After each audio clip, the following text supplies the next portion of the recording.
My name. No. Hi, I'm Anastasia Delaccio. Welcome to Digital Diaspora plus Social Good. This is part of the 2015 Global Diaspora Week, which is put on by IDEA and the State Department. Sister Cities International is a global network that was started in 1956 by President Eisenhower. And it was after World War II that Eisenhower thought that we should create a network that would now enable citizens and cities to connect with each other all over the world and form better mutual understanding in order to create more sustained peace. So Sister Cities International currently has over 545 US-based cities that have almost 2,500 partnerships all around the globe. And the reason why we decided to put on this Google Hangout today was partly because a lot of our sister city partnerships are started because of a large diaspora population within that particular city. And as technology is evolving and digital media is helping people to stay connected, we're finding that a lot of our city-to-city partnerships around the world are using this new technology to better embrace the way that they connect with their populations both at home and abroad. And moreover, the advent of digital media is really playing a very strong role in digital diplomacy and citizen diplomacy globally. It's now giving citizens a voice when they didn't have one in the past, and it's allowing more of a two-way conversation to take place. Before, diplomacy was only done in closed doors, and it was done by just a chosen few who had power. And now, because of things like Plus Social Good, a global network that connects people around the world around technology and innovation, and other networks and social media platforms, any average citizen can have a voice, and they can tweet about what's happening, or they can express their dissatisfaction with certain policies or politicians. And because they're able to do so in such a public way, what we're finding is that also politicians and policymakers are being held more accountable to their policies because they need to be responsive. They can't just ignore things anymore. Sister Cities does a lot to empower its network and to raise the profile of our sister city partnerships. And today we're really excited to be joined by some of our partners and big voices that have helped to formulate and strengthen our partnerships all over the world. We're joined by Kais, who helped to start Afghan Youth Connect, which is a program between San Diego and Jalalabad. So Kais is going to dive in a little bit and give you a little bit more information on the program and how they've really been able to embrace new technology and connect with Afghanis to citizens in San Diego. We're also going to be joined by Aza Alantergarel, who runs the Ulaanbaatar, Mongolian, and Denver, Colorado Sister Cities program. So we'll be able to give you some really interesting insight about the Mongolian population, which until recently was the largest population, held the largest population of Mongolians throughout the U.S., and officially became partners between Ulaanbaatar and Denver in 2001. And then we're also joined today by Marcin Umiyor from Belfast, South Belfast, Northern Ireland. He is a publisher, an entrepreneur, a civic leader, and also the former Lord Mayor of Belfast, and also he plays an extremely strong role in formulating the Belfast-Boston Sister City Partnership, which is one of our more long-term and robust partnerships. So we're really excited to hear from you today as well. So I'll let you all briefly introduce yourselves in the order I introduced you, along with a little bit of why you think kind of this digital aspect is so important to keeping your sister city partnerships robust and diaspora populations between your city and your city at home, in close contact. Okay, who's going to start? Kais, are you able to join us if you unmute? Okay, otherwise let's go to you, Aza, and then you, Marcin. Okay. Okay, sounds great. Do I need to press anything? Am I Oh, go okay? ahead. So, my name is Aza Altangirl. I'm joining the Hangout from Denver. I'm super excited to be part of this Google Hangout, and thank you for the Sister Cities International to put this together. Um, I would like to briefly introduce myself, and then what's the our Sister Cities program about, and how Mongolians community here connect or communicate back home, Mongolians in Mongolia. So I came to Denver in 2010, and it's been almost 6 years now that I've been working for the Mongolian Honorary Consul's office here, and as well as help running the Sister Cities program here, the Ulaanbaatar Denver Sister Cities Committee. Um, it used to be the biggest Mongolian community outside Mongolia, the Denver Mongolian community, but it's no longer the truth now that the other cities attracting a lot of Mongolians as well, and there are some reasons that some Mongolians moved back to Mongolia and moved to different states. About the Sister Cities program, it developed unofficially in 1990, and this year we celebrated our 25th anniversary between the relationship between the two sister cities, and we took a big delegation, including Denver Mayor Michael Hancock, back to Mongolia this last August, and a really successful trip. But officially, the sister cities relationship started in 2001.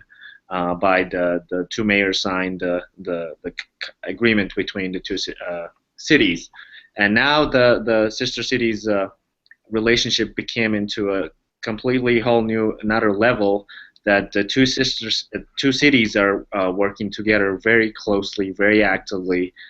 Every year, Ulaanbaatar City sends an official delegation to learn about the city's City of Denver's programs, what they do in terms of running the whole city, things like that.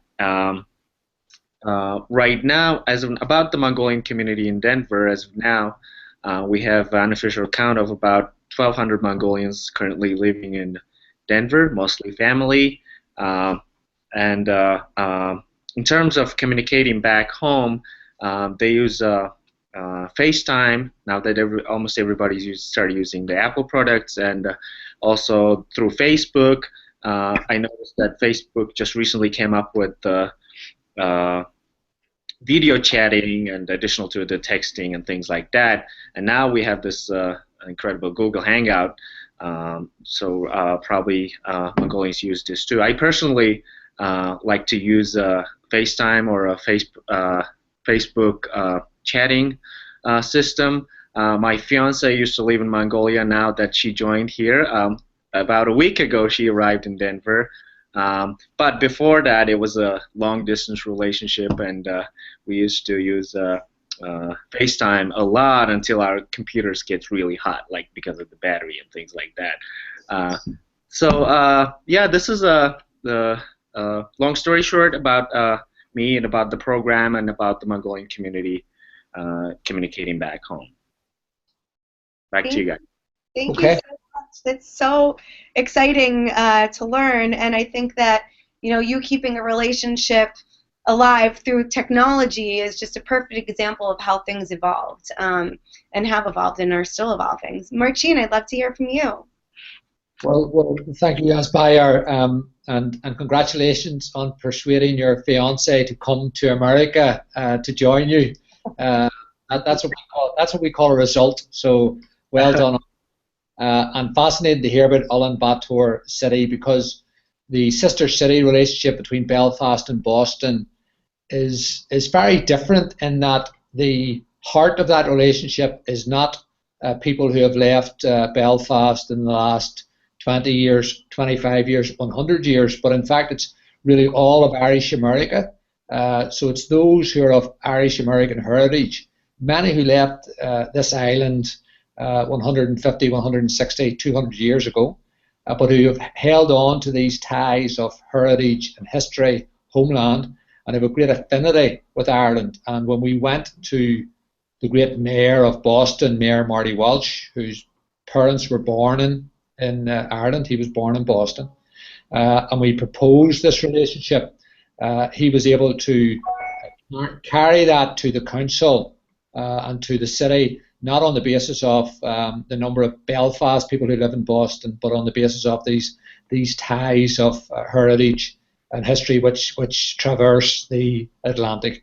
The other thing I'd like to say is that sometimes the linkages which are most successful are not the business links, which are very important, and you talked of delegation coming from Ulaanbaatar city, but linkages of music, of culture, of sport, and on the island of Ireland, and I know Mongolia has a small population, and we may hear from Jalalabad later, but on the island of Ireland there are 6.4 million people, but in the diaspora, in the Irish diaspora, there are 70 million people. So that's the pool in which we can form sister city relationships. So I want to say that Sister Cities International in Washington DC were a great facilitator and partner in everything we were doing, as has been Andrew O'Brien and his colleagues at the Global Partnerships Department at the State House.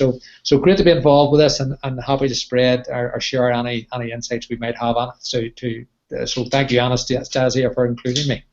Absolutely. We're so lucky to have both of you. I'm wondering, Kais, are you able to unmute yourself and join? Okay, well, unfortunately, we won't be hearing from Kais, but please tweet us and email us, and we'll be tweeting out some interesting facts throughout the week about the Afghan. Oh, there's Kais. We can hear you. Would you like to introduce yourself? First of all, I really enjoy you guys talking. I'm really sorry. First of all, I had to take off today from work, but my boss had some issues going on, so he put me on work today, and I'm at work today. So unfortunately, I have a little bit problems with my customers coming in. But I will be able in a second. I will turn on my camera. I don't want to let this chance go away and not talk about what we are doing back home in Afghanistan in Jalalabad city. And we're all dying to hear from you. So we're here till 2:30. So why don't you just chime in whenever you can, whenever you have a moment, even if we could grab some FaceTime with you for 5 minutes and hear about this amazing program. Hi. So first of all, I'd like to introduce myself. Sorry, I'm in a smoke shop right now. It's kind of weird, but I have to. What is a smoke shop? What is a smoke shop? I work in a smoke shop part-time in one of my friends' smoke shop. Wow, fantastic. Yeah. Good for you. So my name is Kais Ahmed. I'm originally from Afghanistan, Jalalabad city, which I'm sure you guys are familiar with. So we back home, I used to be part of a program called Global Culture Exchange Program, or some people now call it AYC, which is Afghan Youth Connect, because after a little bit of time they changed the name of it. So the main purpose of the Global Connection and Exchange Program was to bring the Afghan students and the California, San Diego State University students together and make a culture bridge between us for better understanding and mutual understanding for world peace and understanding. So first of all, the program was just a computer program, especially I was part of it. So with my experience, we thought it's just a computer program which will teach us internet and computer. And later on, we started. I'm really sorry to do this. It's okay. All right. Anyway, to be continued. So he'll be joining us throughout the next half hour, and we're excited now. Now the momentum's building. We want to obviously hear more about it. But overall, I think it's a really perfect example of leveraging new technology in order to train skills, to build connections and bridges between cultures. I think if we look at where we are now and where we are when Sister Cities was developed, so in 1956, the reason why Sister Cities was started was because President Eisenhower wanted to build better connections with Germany and Japan and U.S. cities. So 60 years ago, one in the States might have said, why would we ever want to be allies with the Japanese and the Germans? And now look how far we've come. They're some of our closest allies today. So when you look at kind of the power of people and the power to connect them and creating this level of mutual understanding that comes through connecting citizens all over the world, you see how important it is. And that's why working with countries now, like Afghanistan, is of particular importance, to us as an organization, and I know to the State Department and others as a whole, because in 60 years, Afghanistan could very well be what Japan and Germany are with us right now, which is our closest allies, biggest trade partners, and whether it's cultural or goods or whatever. So anyway, I'd love to. Oh, now we have you again. If you're able to continue for a minute or two, and then I'll pose a question to the group. Sure. So as I was saying, the culture program, before the exchange program, obviously we didn't have computer programs in Jalalabad. Our schools, we do have some classes for computers, but we didn't have any practical work to do. So when GCE came into our schools, because school was a better place, because all the students, they were studying computers a little bit in school, but we didn't know what computers really are. So when the computer came in through the GCE program to our schools, everyone was just eager to join in the program and learn about computer. We didn't know it's something bigger than that. We found out later about that. But first of all, we were just thinking it's just a computer program to learn computer, learn about Office program, Microsoft Office, and then that's it. So that's what I joined in too. So I joined in, I did the 9 months of training of the computer and the internet. And then later on, when we started talking to in this one of the groups by the name of Iron at the first, which we used to talk to the students around the world. And then so it kind of like gave us it's like keeping somebody in a dark room and after a long time opening a window towards them so they can see what outside really is. That's what GC created that opportunity for us to look out of that dark room in that window, and then you will see all brightness.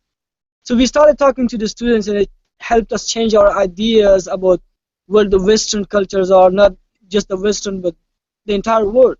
Because we were, with all those wars, the 4 years war in Afghanistan, we were kind of kept with our old ideas that come with the Taliban regime. Because Afghans, my father used to tell me all the time that this is not our culture. Afghans didn't used to be this way. But the Taliban regime brought so much darkness and so much uneducation to our people that our people were just brainwashed from everything, and everything was just changed so much. So with the GCE, we used to use the Iron the first to talk to the students around the world and tell them about Afghanistan, and they're getting to know about their culture and lifestyle and what people around the world are doing. And then we actually found out that there's a lot similar between us. Even though we're living in different parts of the world, we're still humans. We have similarities. We do share some similarities. So we started talking about those instead of arguing about difference between us. So GCE with those things with the Iron, then when the Iron program was kind of a little bit got slower, the GCE program with the help of the Steve Brown and all those our partners back here in California, they created a website for us by name of GCE Afghanistan. And then it was particularly for the students of San Diego, California, and Jalalabad, both male and female. The best thing about the GCE program is it started in the school, so it gave our women, our girls, students in Afghanistan, Jalalabad city, to actually get access to internet. Our girls didn't have access to computers because of our cultural restrictions. But with the programs being held in the school, no one could have any objections with it because they were not going anywhere else outside the school. So the girls were inside the school, and the parents were agree with that too. So the parents got happier with it too. And then the girls started talking to the students around the world. And then now GCE program, besides being a cultural exchange program, it's one of the most important projects in all of the schools in Jalalabad. Wow. Our students are working on small grant projects. They're working for public awareness. They're doing fundraising for polio eradication. They're like doing workshops, seminars, and then they're training the other students.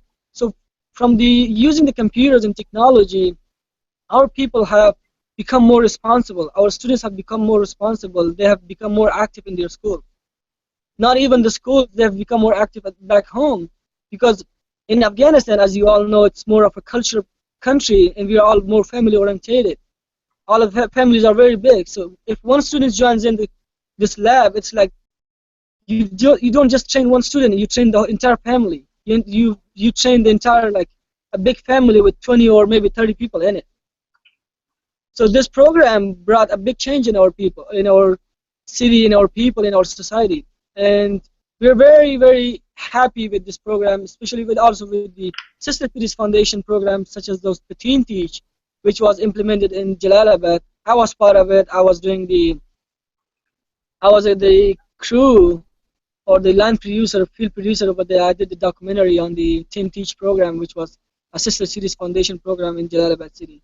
So technology in Afghanistan, even though we have a lot of problems right now in Afghanistan, it has a very big role in our society, and changing up the people's mind over there, and bringing peace in Afghanistan. So that's pretty much a little bit. And now we are using a Facebook group, which is for the students, because a lot of the people had a little bit problem with signing up for our website, the Ning website. So we created a Facebook group by name of GC Afghanistan, Afghan and American Pre-College Institute, because everyone uses Facebook, so it was a lot easier for students to join the group and share the ideas with the students around the world. Well, thank you so much. One of the things that kind of resonated with me that you said was that by connecting with others abroad, you get to see your similarities and not just talk about your differences, and I think it's so important. So we only have a few minutes left, and I didn't really get to very many of my questions, but that's totally fine, because this has been an incredible and robust conversation. But I'd love for you, Asa and Marcin, to maybe give just a minute or two of just some closing thoughts around the topic that we're discussing today before we close out. So, Marcin, do you want to start? Yeah, well, it was great to hear from Kaz, and it's great to see the American capitalist system is going well, that he had to stop to look after his customers. So that's wonderful, so it is. So it's great to see both of you doing well, working, building your lives in the US. I think that you're both ideally placed, you're both very young men, ideally placed to build relationships with your homelands, which can be a benefit to the US and to home. And the magic in sister city relationships is that the activities you engage in have to be a benefit to the host community, or your new land, or your new neighborhood, or your new city, and to the place where either you came from, or your parents came from, or where your people came from many hundreds of years back. And I do think that we all want to learn from Afghanistan, from Mongolia, from other countries and other peoples. And diversity is the key to, and tolerance is the key to the future for all of us. So it was great to be involved in this. During our session, I managed to see a tweet from the mayor of Boston, Marty Walsh, and I was able to retweet that. And I have found that Twitter has been a great tool for keeping in touch. So good luck to you. I'm going to hang on to the end, but really great to speak to you even briefly. And thanks to Anastasia. Thanks for joining. Asa, any final words? Sure.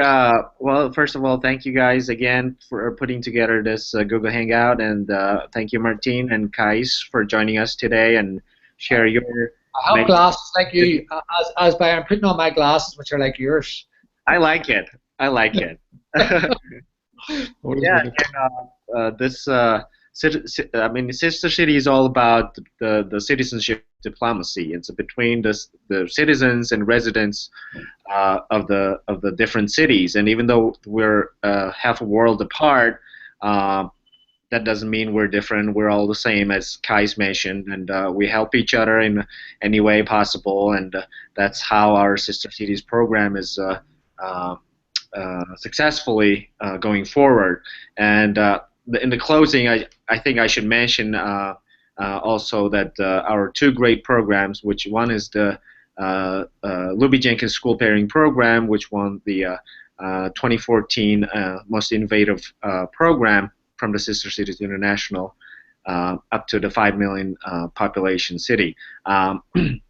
And the other program is the Sister Cities Delegation that truly helps the people from the Colorado, people from Mongolia to see the different lives and different developments in their respective cities.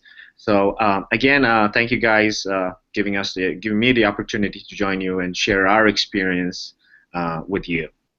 Thank you guys for joining. And if you want more information about any of the participants today, we'll be putting the YouTube video up, and as well as there's a blog post which kind of gives a brief overview of some of the people and the programs. Visit our website, sistercities.org, and we're really excited that you could all join us today. Thank you so much. Thank you. It was a big pleasure. Thank you.